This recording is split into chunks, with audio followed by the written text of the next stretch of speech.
Good evening, everyone, and welcome to episode 262 of the Ask the Coach show, where PingSkills helps you improve your table tennis.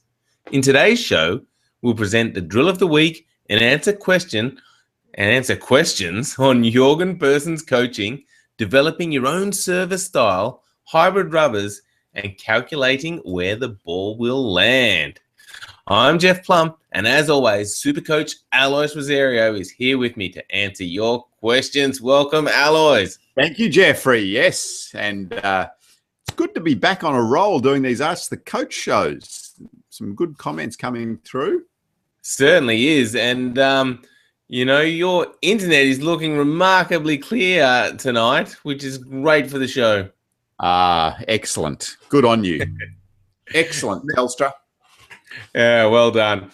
All right, so yesterday we asked a PingSkills question of the day, which was, should Fan Zhendong be playing at the Olympics? Did this create much discussion?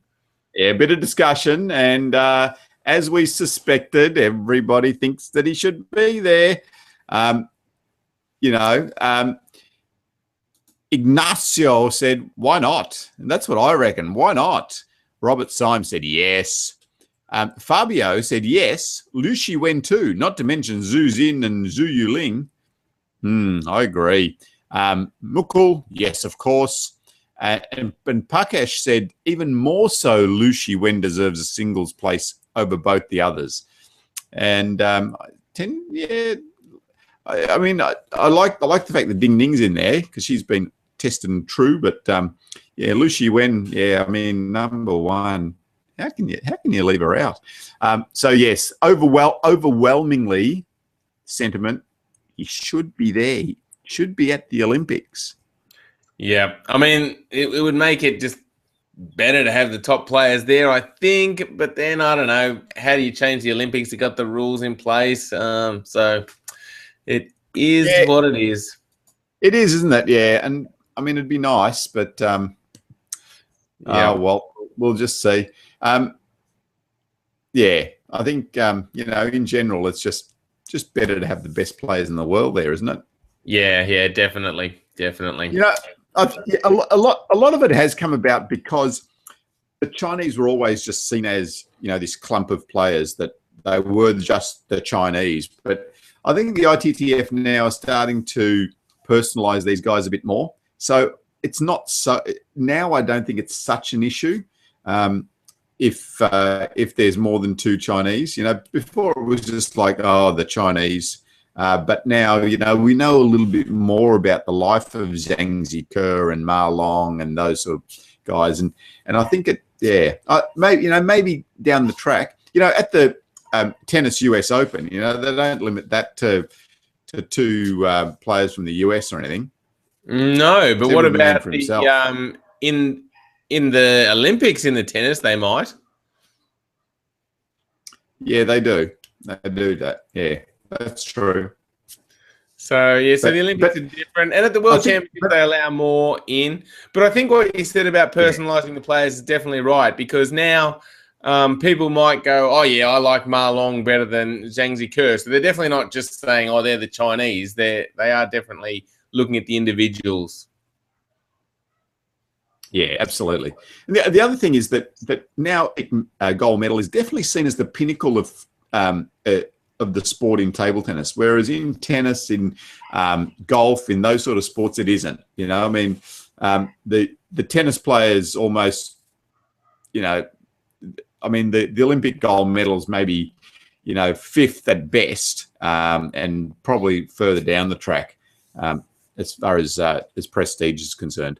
I know. Well, they get nothing for winning the Olympics in prize money, but they would get probably $2 million for winning the other Grand Slams. So in terms of just pure prize money, there's no comparison. Money talks.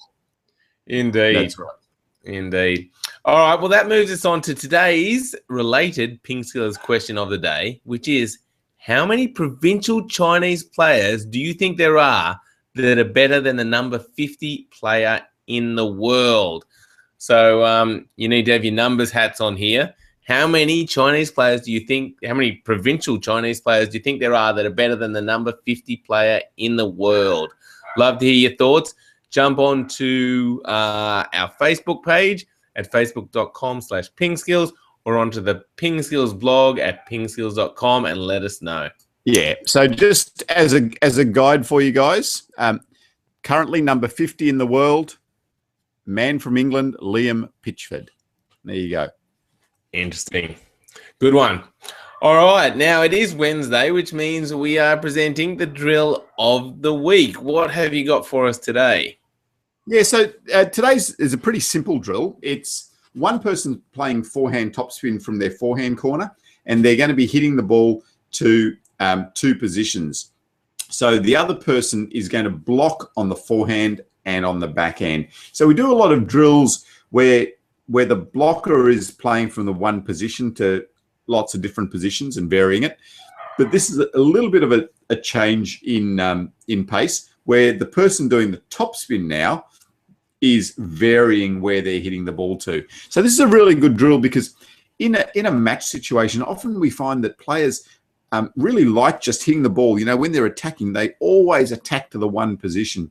So this will help you to just start to vary where you're hitting that attacking ball to, sometimes down the line, sometimes cross court, and just start to relax the wrist a little bit and change your timing so you can get those different positions. It's a really important skill when you get into a match situation to be able to utilize that variation. Yeah, that's a good point, because I must admit I was the same. Whenever I did drills, I was probably 95% of the time would just be hitting the ball to one spot for the person to block it back. And I guess you do that because that makes it easier for them to block and be a bit more consistent. But it is so important to vary where you're hitting the ball. So when people are doing this, Alois, any tips for their forehand topspin on the differences between hitting it across court to down the line? Yeah, so there's a couple of things that you can look at to vary the placement. So one is just by changing the angle of your racket very slightly, so it's from there to there. That's all you need to change the positioning of the ball on the other end of the table. But the other thing that you can do as well is just change the timing slightly. So if you hit the ball a fraction earlier, you can see my bat is now facing over there, and that's where the ball's going.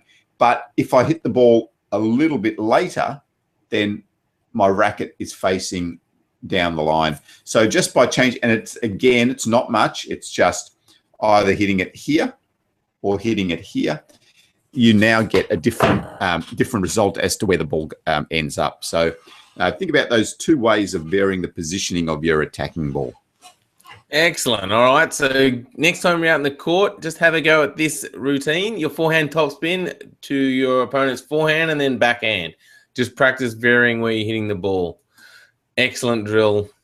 Good one, Alois. All right. It is time for the questions. And Mike D has jumped onto the Google Q&A app and asked a question. And anyone can do the same thing by just going to our Google Plus page, which you can find at the bottom of every one of our web pages, and clicking on the Google Plus icon. And Mike has asked, he says, "Hi guys, welcome back. Dmitry Ovcharov has a new coach, Jorgen Persson. Do you think that Persson, who has had his own success against the Chinese of his day, can make Ovcharov more competitive against the current Chinese players?" Definitely. I don't know why someone hasn't picked up Jorgen earlier than this. I think, you know, when you're listening to someone or trying to learn from someone, there's no better teacher than actually been through the ringer and actually achieved what you're trying to achieve. Beating the Chinese is not easy. But, you know, that group of Swedish players, Jorgen, Waldy, Appelgren, Eric Lind, you know, at that time were able to do it. So when you've come from that perspective, it's easier to keep things in perspective and to understand the things that you actually need to do to beat the Chinese players. And you're not overawed by the fact, oh, they're the Chinese players, or they're... So this guy has actually done it. He's been there, he's done it, he's won gold medals against them. I think it is a fantastic move by Ovcharov. You know, it's not saying that he's just going to walk out there now and beat the Chinese players, but it just having that little bit of confidence behind him can definitely help. Great move, Dimmy. Absolutely, well done, Dimmy. Love it. And yeah, well, let's see how Jorgen's had a bit of time with him now. So let's see if over the next year or so he can get some good results against the Chinese. Time will tell. All righty. Next up is a question from SJ, who says, as seen in serves of other international players, all have developed their own unique serving style like Ma Lin and many more. Is it a good idea to develop your own unique serve to boggle the opponents in a match? Yes. So, yeah, we just some basic serves that we show you on PingSkills.com as well. There's, you know, the pendulum, the punch serve, the tomahawk serve, the backhand serve, all those serves. But if you can just have a subtle variation of something that you do specifically and do it well, it can make a really big difference, because players get used to seeing pendulum serves. They get used to seeing the punch serve. They get used to seeing the tomahawk. If you just throw them a different picture, and it can be any picture, just a subtle variation, that makes your serve unique, and it makes it just a little bit more difficult for them to switch on to what's happening when you're serving at them. So definitely just experiment, try something different when you're doing your serves, and you'll see that you'll have some good results with it. Yeah, it is amazing how just some different perspective can make it really hard for people to return the serve. I remember when I was playing, there was a French guy, Marmarac, left-hander, Alois, and he used to have, it was kind of like a punch serve, but no one was doing it at the time. And all the top players were having a lot of difficulty returning this serve just because they'd never seen it before. So, you know, this variation, it really is important. Yeah, that's right. So start with the basics. Make sure that you can serve well, serve with spin and control where you're hitting the ball to. And then just experiment. Try a few different things with your hand, with your arm, with whatever. See what you can come up with. Yeah, it can be anything, can't it? It can be even as simple as moving to a different spot on the table, so not always serving from the backhand corner, or just a slightly different way that you move your wrist. It doesn't have to be a lot different to cause a bit of confusion amongst your opponents. So yeah, as Alois said, experiment. Good question, SJ. All right, next up is a question from Yuan, who says, what advantages and disadvantages do you think there are in hybrid rubbers? So rubbers with a Euro-Japanese sponge and a tacky Chinese top sheet.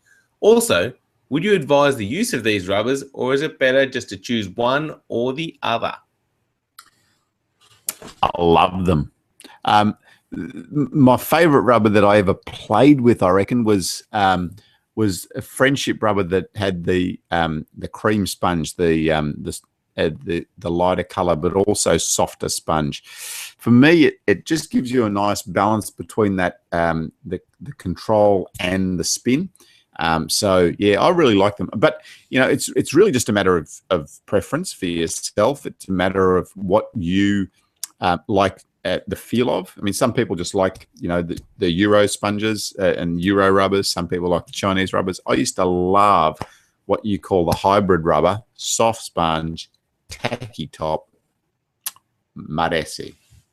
There you go. That's the most excited I've ever seen you get about table tennis equipment. Amazing. There you go. See? There you go. All right, Yuan, you've got Alois excited about table tennis equipment. Well done. And most of the time he's like, you know, it just doesn't matter. Just train a bit more. But there, we've got him finally excited. Well done. All righty. Next up, question from Christian. He says, I can't find the time to calculate where the ball will land. And when I'm looking at someone else playing, I can predict pretty much every ball, but that's probably because of a third-person perspective. When I'm in a game, I just can't do it. So do you have any tips for Christian?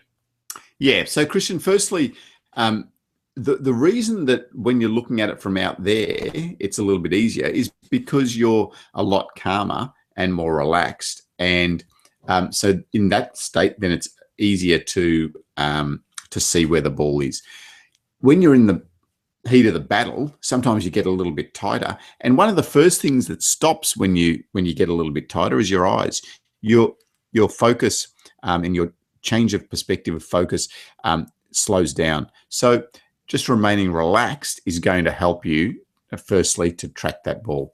Secondly, then it's a matter of really just watching the ball carefully during the rally. I can't stress that enough. The more you watch the ball, the better you watch the ball, the easier it's going to become to track the ball and to react and all those sorts of things as well. So watching the ball, we talk about it a lot. There was a bit of discussion in one of the questions the other day about, where do I look? I want to look at the other guy's bat and then the ball, and you just can't do it. You've just got to focus on the ball. Everything else falls into place after that. Absolutely. Yep. Good question, Christian, and great advice, Alois. And it is interesting, that calmness, because, just a little bit of nerves or, a little bit of tension, and it only takes a slight bit for your reactions just to be a little bit worse off, and suddenly you've got no chance. So, that staying calm and watching the ball is so important. Yeah, and then the other thing that does happen when you tighten up is that your movements also tighten up. So, to be able to react, to move to there, it becomes harder because there's tension.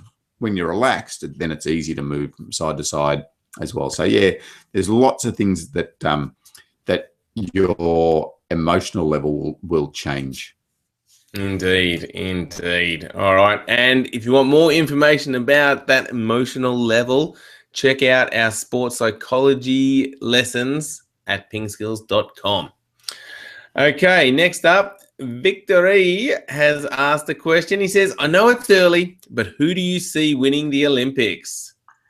Men's Fan Zhendong, women's Liu Shiwen. Alois, they're not playing. Oh. I know they're number 1 and number 2 in the world, but they're not playing. Right. So they're not in the Olympics. They're not playing singles.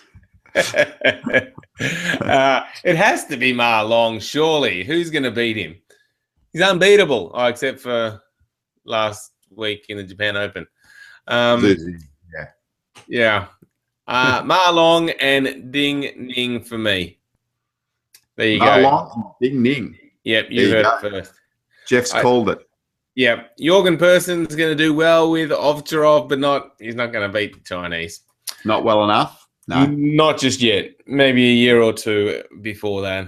2020 Tokyo Olympics. Indeed. And last question from Victor. He says, have you rewatched the Omanoiadam Hadjavazalu video? You do that well. I knew you should have done that video, Jeff. I knew it. I knew you could say it. I should have.